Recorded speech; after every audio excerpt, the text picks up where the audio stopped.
great it is just for each individual that we can come and see you in their lives.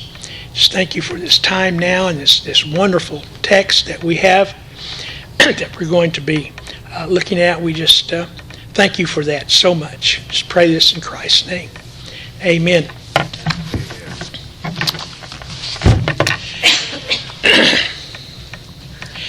Indignant justice stood in view. To Sinai's fiery mount I flew. But justice cried with frowning face, this mountain is no hiding place. Let's turn to Hebrews chapter 12. Most of the time, when I teach,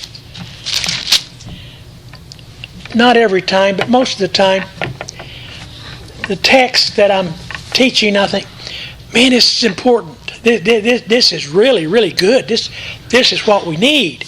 And this is really important, and it's good, and all. That's not the case this morning. One of those times when I don't feel quite that way. Next week, we're going to be looking at Mount Zion. And we'll spend at least 2 hours, but maybe 4 hours, on Mount Zion. Can't wait. I just can't wait. It's going to be great. But today, we're going to be looking at Mount Sinai. And because it's there, we got to get to it. So we got to do that. But just remember that my heart and mind is on next week. We get to talk about Mount Zion. We're going to go through the Old Testament all the way through, and show all of us exactly what Mount Zion is. You say, well, it's Jerusalem. Well, you're right, but there's so much more than just Jerusalem. Well, it's the heavenly Jerusalem in Galatians 4, 21 to 31, I believe. Galatians 4, 21 to 31. It's the heavenly Jerusalem. Yes, it is, but it's so much more than that, and we find out what it is from the Old Testament. So we're going to be looking through that to start with next week. And with that, I guess we'll start reading now. Hebrews chapter 12.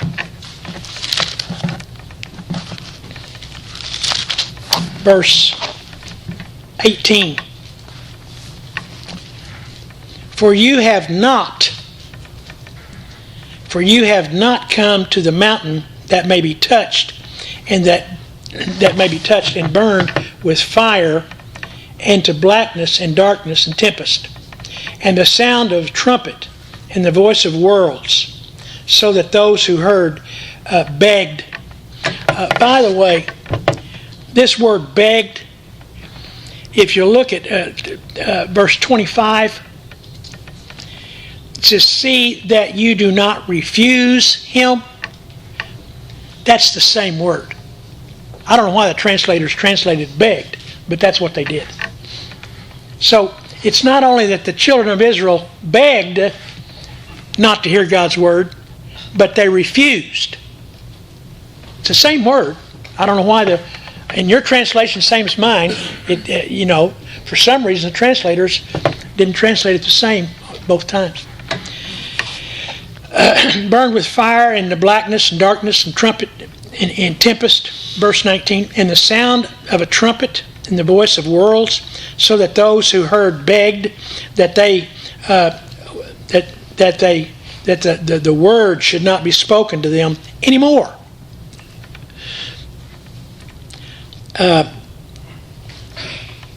For they could not endure what was commanded. And if so much as a beast touches the mountain, it shall be stoned or shot with an arrow. And so terrifying was the sight that Moses said, I am exceedingly afraid and tremble. But you have come, you haven't come, you have not come to the mountain that can be touched, but you have come. Verse 22, but you have come to Mount Zion, and to the city of the living God, the heavenly Jerusalem, to an innumerable company of angels, to the general assembly and church of the firstborn who are recognized in heaven, to God the judge of all, to the spirits of just men made perfect, Jesus the mediator of the new covenant, and to the blood of sprinkling that speaks better than the blood of Abel. So here we have the first, back in verse 18, it says, for you have not come to the mountain that may be touched. And that's true. He's talking about the physical mountain. He's talking about that. But in reality, as we read the text in Exodus 19, we find that the mountain could not be touched. But here he says it could because it's there, it's physical, But don't think that it could be touched at the time that he's talking about, because it could not. And we'll see that over in Exodus 19. And what we have here is we have the first convention of the Promise Keepers. The first Promise Keepers convention. It wasn't held at a football stadium in Denver. It was held at Mount Sinai, the place where we're not to go. Don't do that. Don't do that. Don't go to Mount Sinai. Christian, don't go. I'm not talking about non-Christians. I'm talking about Christians. Don't go there. Okay, let's turn to Exodus chapter 19.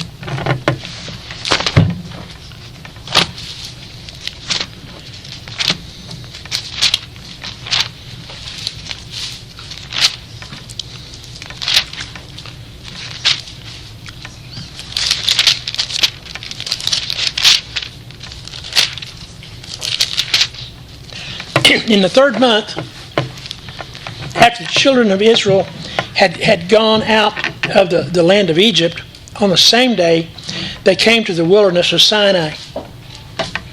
And by the way, even though it's not mentioned in our text in Hebrews, there can be no question, none, that he's talking about Mount Sinai, even though he doesn't say Mount Sinai, because of the language here and in Deuteronomy chapter 4 and 5, the same thing. But sure, the mountain that can't be that can be touched, there can be no question in anyone's mind that the writer is talking about Mount Sinai. So here we find that they came to the wilderness of Sinai, for they had departed from Rephidim and come to the wilderness of Sinai and camped in the wilderness. So Israel camped there before the mountain. Okay, no problem so far. We have Israel around the mount, in the vicinity.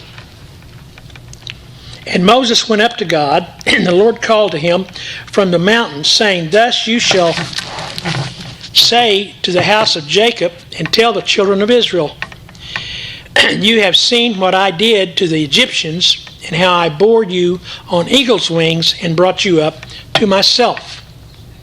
He delivered them from Egypt. Now, therefore, if you will indeed obey my voice and keep my covenant, then you shall be special treasure to me above all peoples, for all the earth is mine. You're going to be a special people, a peculiar people, the apple of his eye, the nation Israel, if they would obey. And you shall be to me a kingdom of priests. Now, if you will obey. But now, where is he? He is on Mount Sinai. What's chapter 20 about? Somebody? Anybody? Huh? The 10 Commandments. This is where we get the 10 Commandments. Is at Mount Sinai. This is where we get all the law. The whole 600 of them. However many there are. They're at Mount Sinai. The writer here says, don't go there. The writer to Hebrews says, don't go there. Now, verse 5, therefore it will, verse 7. So Moses came and called for the elders of the people and laid before them all the words which the Lord commanded him. Then all the people answered together and said, all that the Lord, this is what I get the promise keepers. Then all the people answered together and said, all that the Lord has spoken we will do. So Moses brought back the words of the people to the Lord. Moses talking to God. God's talking to Moses. Moses goes down, talks to people. We're going to have a meeting. People said, fine. And then Moses goes back up, tells God. Verse 9. And the Lord said to Moses, behold, I come to you in the thick of cloud, and the people may hear what when I speak with you and believe you forever. So Moses told the words to the people to the Lord. Then the Lord said to Moses, go to the people and consecrate them today and tomorrow, and let them wash their clothes, and let them be ready for the third day. For on the third day the Lord will come down upon Mount Sinai in the sight of the people. You shall set bounds for the people all around, saying, take heed to yourselves that you do not go up to the mountain or touch it, or touch its base. Whoever touches the mountain will surely be put to death. I don't know where to stop and make comment. Let's just keep reading. I'm going to meet with the people. Moses, go tell the people to wait till the third day, consecrate themselves today and tomorrow, and then on the third day, get with their clean clothes. I want them to come to the mountain. But they can't touch the mountain.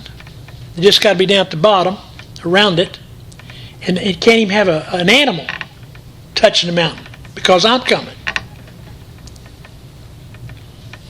Not a hand shall touch him, but he shall surely be stoned or shot with an arrow. Whether man or beast, he shall not live. When the trumpet sounds long, they shall come near the mountain. Moses went down from the mountain to the people and sanctified the people, and they washed their clothes. And he said to the people, be ready for the third day. Do not come near your wives. Then it came to pass on the third day in the morning that there were thunderings, lightning, and a thick cloud on the mountain. And the sound of the trumpet was very loud, so that all the people who were in the camp trembled.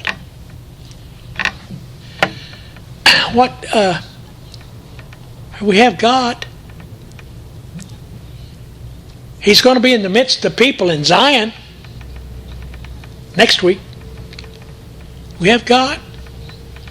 He's wanting to meet with the people. He tells Moses to tell them. Then God comes down. The people are there. And because of the smoke, the fire, the holiness of God, the majesty of God, the power of God, they trembled. Doesn't seem like that's the right. You wouldn't think that's the way it ought to be. They trembled.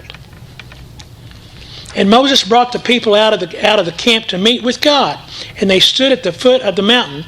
Now Mount Sinai was completely in smoke, because the Lord descended upon it in fire and smoke. God came down. Its smoke exceeded like the smoke of a furnace, and the whole mountain quaked. We have earthquake, smoke, fire, trumpets that are playing loud. And the people tremble. They're scared. This is not where they want to be. They thought they did, but they don't. And when the blast of the trumpet sounded long and became louder and louder, Moses spoke, and God answered him by voice. Then the Lord came down upon Mount Sinai on the top of the mountain, and the Lord called Moses to the top of the mountain, and Moses went up. And the Lord said to Moses, go down and warn the people, lest they break through to gaze at the Lord, and many of them perish. I'm going to kill them. I'm going to kill them. Now here's the funny thing. When was it that God changed? When was it that the God of the Old Testament, with his wrath, justice, changed into the God of the New Testament of goodness and kindness? At the cross. It never changes. He never changes. Back in our text, don't turn there yet, but the last verse of chapter 12 says, our God is a consuming fire. No different than here. You see, God didn't change. God can't change. God will not change. The God of Sinai is the God in whom we have to do. Well then, why aren't we scared? Because we approach him from a completely different way. We don't come to Sinai. We don't come to the God of Sinai in that way. We come to God of Zion. God has not changed. He's every bit as holy. He's every bit as just. He's every bit as wrathful. And when we come to Sinai, Christian, when you go to Sinai, you go to be damned. There's nothing there for you. Not one thing there for you. And yet we continue to try to meet God at Sinai with all those commandments. Well, you know, I'm a little bit better today than I was yesterday. I'm a little bit better today than I was a week ago. That's pure death. It's pure death. Pure death. Moses talked about the law and talked about life and death, but it's even more so to the point where Paul or the New Testament teaches the same exact thing. You go to Sinai and die. And let the priest who come near the Lord consecrate themselves, lest the Lord break out against them. But Moses said to the Lord, Thy people come up to Mount Sinai, for you warned us, saying, Set bounds around the mountain and consecrate it. Then the Lord said to him, Away, get down and then come up, you and Aaron with you, but do not let the priest and the people break through to come up to the Lord, lest he break out against them. So Moses went down to the people and he spoke to them.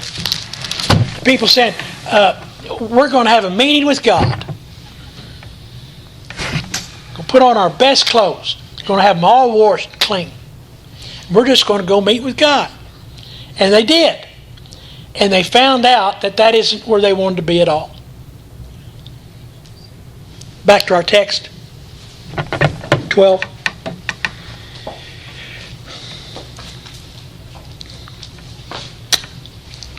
For you have not come to the mountain that may be touched and that burned with fire and the blackness and darkness and tempest, the storm. So you have blackness, you have fire, you have blackness, you have darkness. Darkness and fire. How do you get that? How does that work? Darkness and fire. But that's the way it was. Quaked. Stormy. This is where God is. God came down. He clearly he says exactly that. I'm going to come down and meet with the people on Mount Sinai. And that's what he did. And that's what the writer's talking about here. It's because God came in his holiness, his absolute justice and judgment and wrath. We don't want anything to do with that. Don't go there.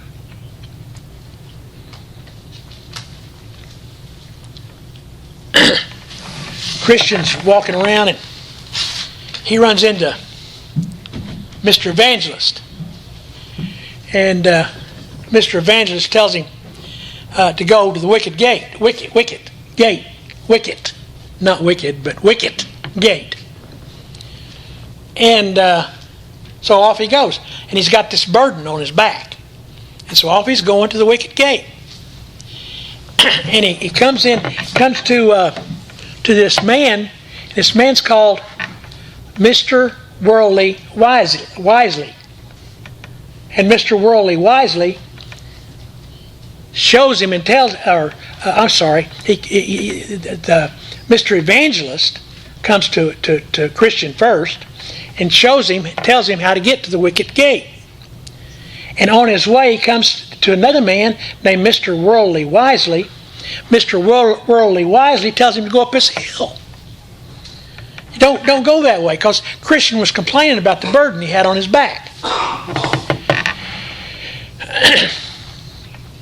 And so Mr. Worldly Wisely said, no, you don't have to do that. You don't have to go that way. Just go up this hill and you're through. You'll be fine. So off he goes up this hill with this burden on his back. And while he gets up, when he starts up there, he meets another man called Mr. Legality. He lived in the city of morality. And he encouraged him more so to keep coming up this hill. And finally, Christian was so burdened and it was so hard that finally he thought that the mountain was going to fall down upon him. And then he runs into Mr. Evangelist again, and Mr. Evangelist, what are you doing here? Get down off this mountain and on your way to the wicket gate.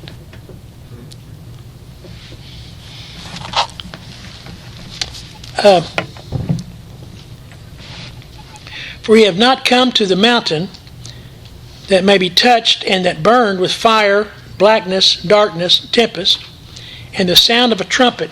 Daniel knows this a time or two, and I do a time or two more probably. But in construction, these new buildings, you have a fire alarm system. And every now and then we're on the job at the time that these guys are testing that system. And man, is it loud. And it just gets louder and louder and louder, and you just can't hear yourself think. These trumpets was worse than that. God and the trumpets are blasting. It's dark. It's light.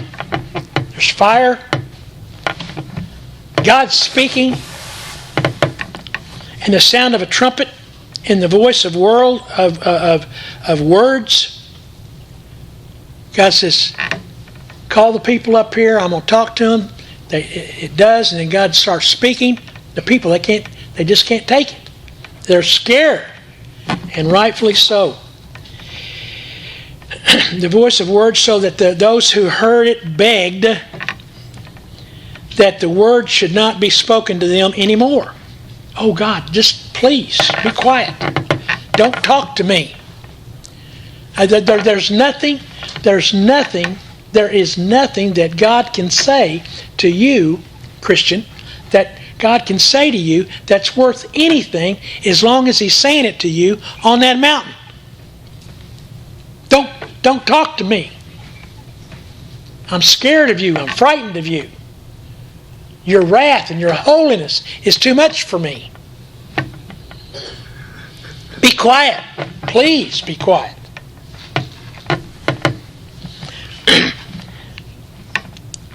And they begged, and like I said, they refused that the word should be spoken to them anymore. There's no comfort there. There's nothing there. God's there. Amen. God's there. The people are there. But there's no comfort. There's no salvation. There has never been salvation there. There has only been damnation there. But I don't know why we can't get that through our heads. I just don't. What we heard that first hour was so good in bad teaching and how it harms us. It got all these Christians by the millions that are scholars on Old Testament stuff. And in the law, you see,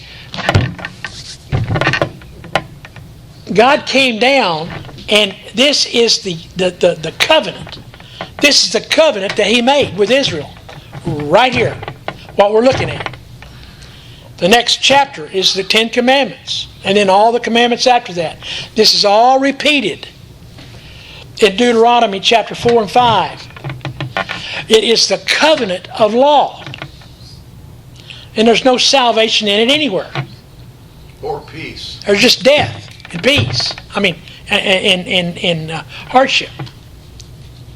Don't go there. Don't come to this mountain. Go to Mount Zion, the new covenant. That's where we are, the new covenant with the blood of Christ. Nowhere else. This Sinai. This Sinai is where the works are. This Sinai is all of that nonsense of the flesh and of religion and all these things. But you can see the truthfulness, the realness of what Mount Sinai is. All you have to do is read the text of Exodus chapter 19. And here, darkness, earthquake, the mountain quaked, fire, trumpets, God's word coming down.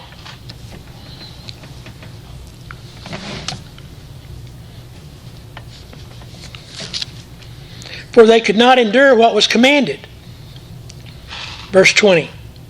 And if so much as a beast touch the mountain, it shall be stoned or shot with an arrow. That is how strong, that is how holy God is. That even a little animal who we would call innocent, he's still created, even he cannot come in the presence of God on Mount Sinai. Yeah, Faith Ann? Kimmer just got back from church camp. Just got back on Friday. Uh-huh. And it's so sad. You say Kimra? Kimmer, yeah. All those kids, and thankfully Kimmer knows better, but there's all those kids that don't know any better, and that's what they got, was, are you a fan or a follower of Jesus? A bunch of hypocritical adults telling them to read their Bible more, and pray more, and do this and that more, which the adults don't even do. True. Telling me, and the kids, the sad thing is they have no hope. I mean, there's nothing but death, because they could go home and try and do all that better. And they will. But they're going to fail eventually. That- They don't have any theology left to fall back on. What I would think is, well, I'm just a fan. They don't have any, it's just sad. It's very true. Very true. Let them believe it because of that, because they can't do it. Right. So they give up and go the other way. They've got no confidence. They've got nothing to trust in. It's all about them. It's Yeah. all about Christ. Mm-hmm. Well, I think I've told you a story once of it.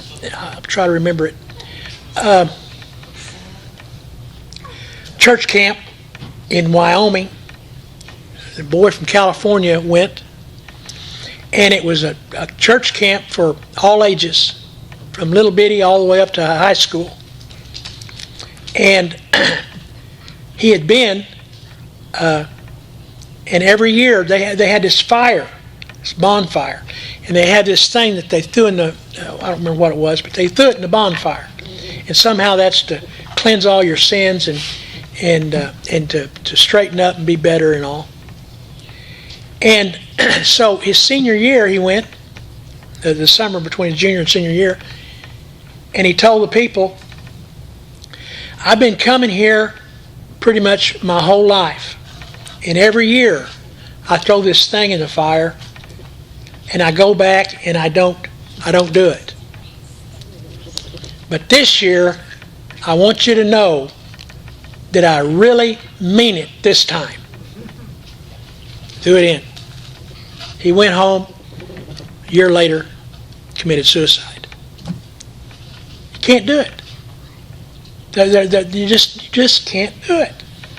You can't do it, as Daniel said, you can't do it even to your own satisfaction, much less God's.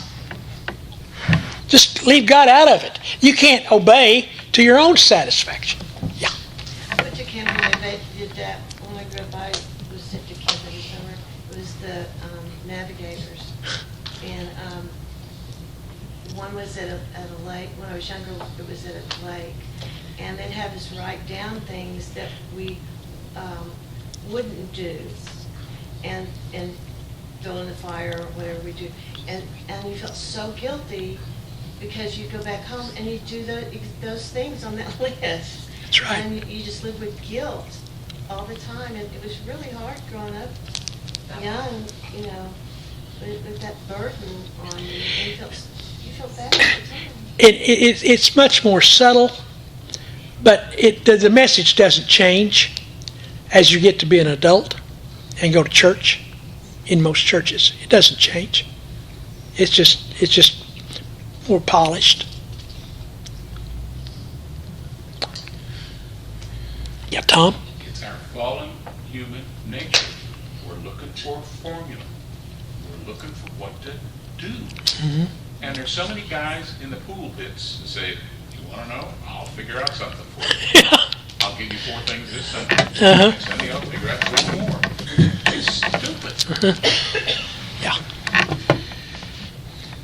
Christian. I'm not talking to any non-Christians here. Christian. Stay away from Sinai. In the sound of the trumpet, verse 19, the voice of words, so that those who heard it begged that that it should not be spoken to them anymore. I don't want to hear it, God. For they could not endure what was commanded. And if so much as a beast touch the mountain, it shall be stoned and shot with an arrow. And so terrifying was the sight that Moses said, I am exceedingly afraid and trembling. I really like they put this word exceedingly in there. That's in italics in my Bible. But the little preposition there, that's what it means. And he just was very, very, very, very afraid.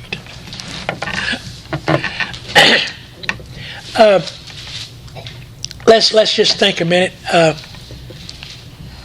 some stupidity. But Mike here has committed a crime of some sort. And he's going to go before this judge. And he comes to me and he says, Larry, he says, that judge, well, he's a mean judge.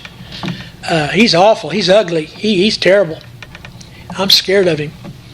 And Larry, I want you to be my advocate and stand in my place and go before him. And so I say, well, okay, Mike, I'll do that.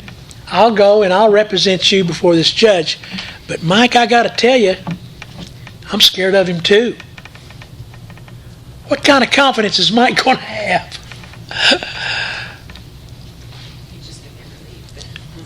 We got a mediator named Moses. And he is afraid. He's scared of God. What kind of confidence does that give the people? If your own mediator is scared.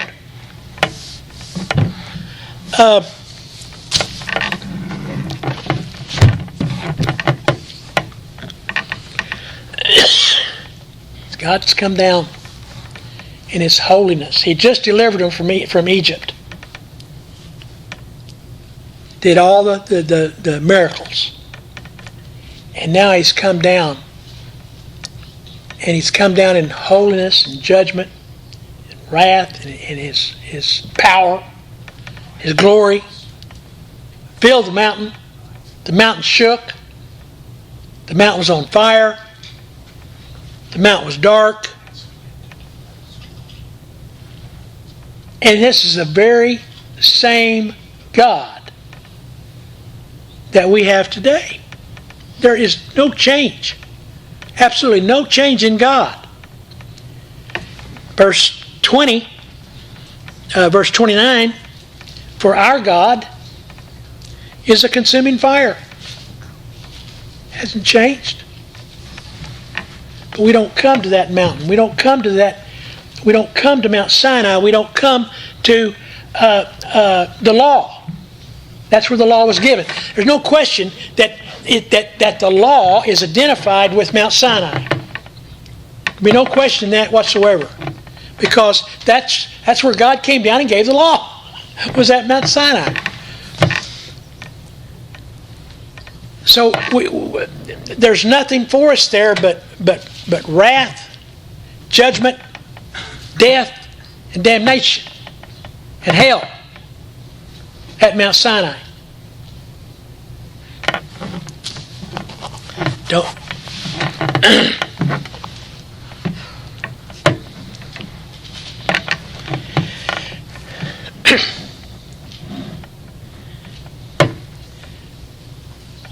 You find there that the God in whom you worship, your God, my God, the only God, the God, Abraham, Isaac, and Jacob, this God is completely inaccessible.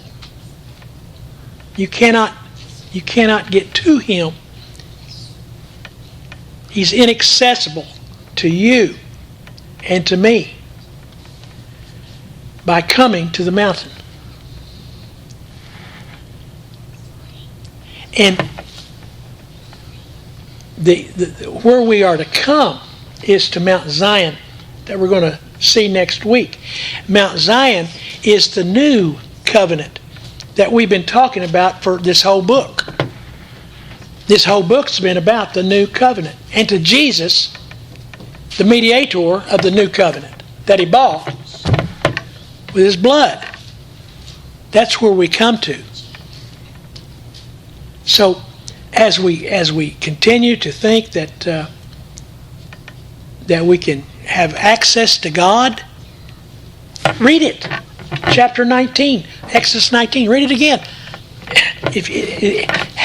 This is the God who's still with us, and this is the God in whom we serve. And can we get to God? Do we have accessibility? Do we have relationship with this God? And the answer is no. Cannot do it on the mountain. Cannot do it. Cannot do it on the mountain. We got to go. And God hasn't changed. We haven't changed. What's changed? The way. We're going to go a whole different way. Get rid of that mountain altogether, and we're going to come way over here to this mountain, Mount Zion. It's the way in which we come is the difference. You come to Mount Zion, you're defeated your whole life, even though you may be hypocritical about it. You know, when you lay your head down, your defeats. Quit doing that. Don't do that. Stay away from that mountain. Don't go there. Come over here to Mount Zion that we're going to hear talk about next week. Verse 21, and so terrifying was the sight that Moses said, I am exceedingly afraid and tremble.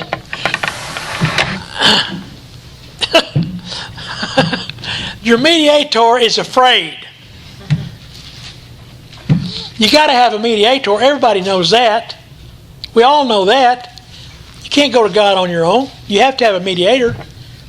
And those of you, any of you who might be traveling this road, going to Mount Sinai, you've got a mediator. His name is Moses.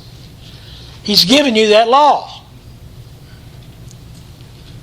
He is the mediator between God and man, the man Moses, and the law. And he's afraid. How does that compute? Is there just no way to get to God? Is God just up there to judge us and to pour out His wrath upon us and send us to condemn us? And that's all there is? No, because we have come. We haven't come to that mountain, but we have come to Mount Zion. This is some of the most beautiful words in all the Bible. This passage right here.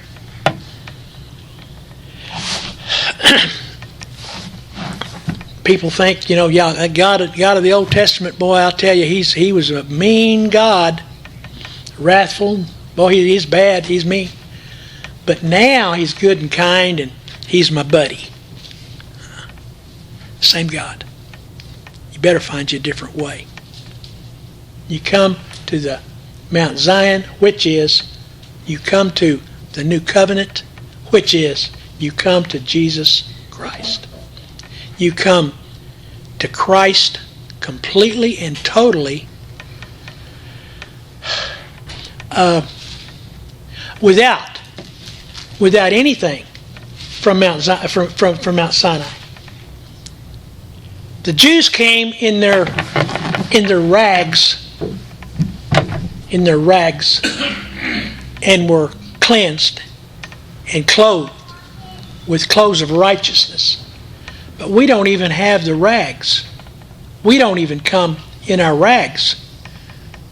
Us Gentiles, we don't even have that. We come completely naked to God, to Christ, and let Him clothe us with righteousness, which He does every time and at all times.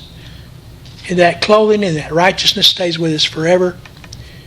It's persevering, but it's there. It's the same, and you know this, and I'm so glad that you know it. But I'm going to remind you again anyway, that the Christian life is just exactly like salvation. You wouldn't have thought about coming with your own works to Christ at salvation. You wouldn't have never said, "Lord, I come, trusting in you and you alone, except for the fact that I don't cuss, or the fact that I don't get drunk, whatever." You'd never do that. You would never do that. And yet, it's our constant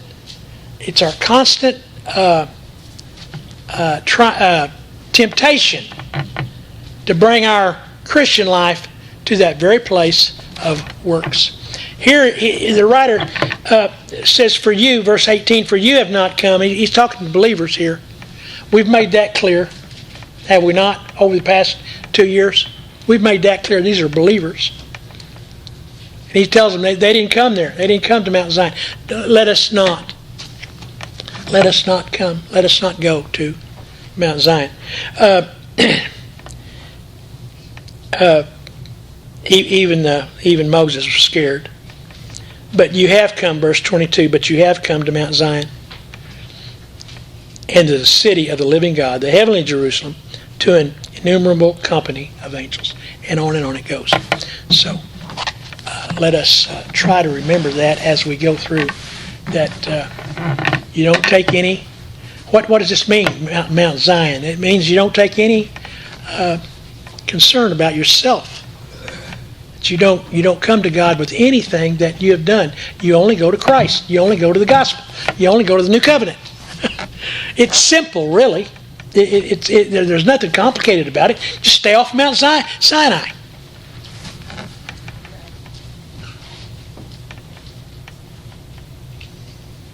I don't know how many, I won't make a judgment, but what percentage of people this morning, right now, are in church at Mount Sinai, living their life there, day after day after day after day, when it's all been set aside. There never was any salvation there anyway. There never was. There's never been any salvation at Mount Sinai. But we've come to the new covenant, to Mount Zion, and where there's rest and comfort. It's insane what we do. It's insane when the Bible clearly tells us don't go there. Father, again, we do thank you for this time. We just pray that by each one of us, that you will show us more and more daily our